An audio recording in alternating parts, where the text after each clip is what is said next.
oras ako. Oo, tinan mo yung brief ko pa, oh. Ginagamit niya. Hindi sinahuli sa akin. Marunong usat, hindi marunong mag-ulit. Di ba, magsayang kayo. 3 baso lang ha. Huwag yung masubra. Tung na lang pa. Ikaw na lang, Max. Eh, wala ka namang ginagawang mabuti dito sa bahay. Magsayang kayo ha. Kabiyahin mo na ako. Para pagbalik ko, kakain na tayo.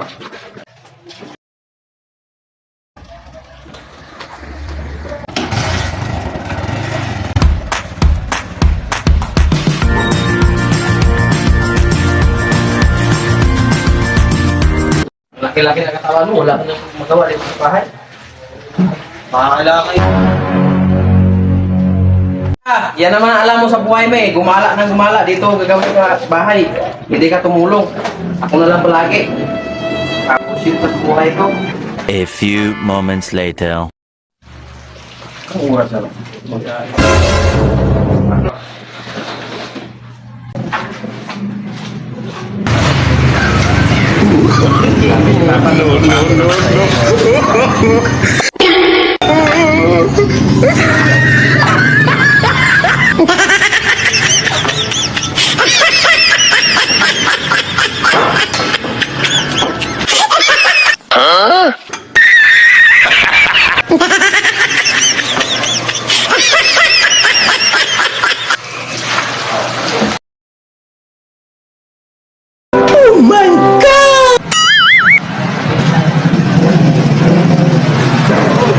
Ano ba ginagawa mo dyan? Eh, tapusin mo ang trabaho mo doon si Papa. Pagdating na yung pauwi na yun. 10 hours later.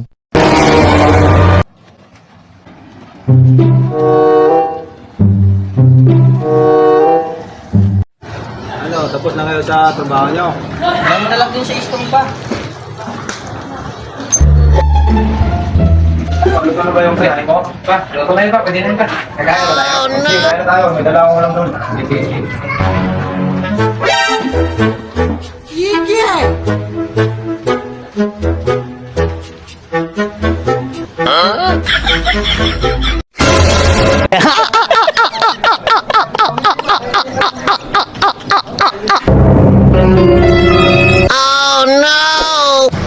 tayo dito. Oh, no, no, no, no.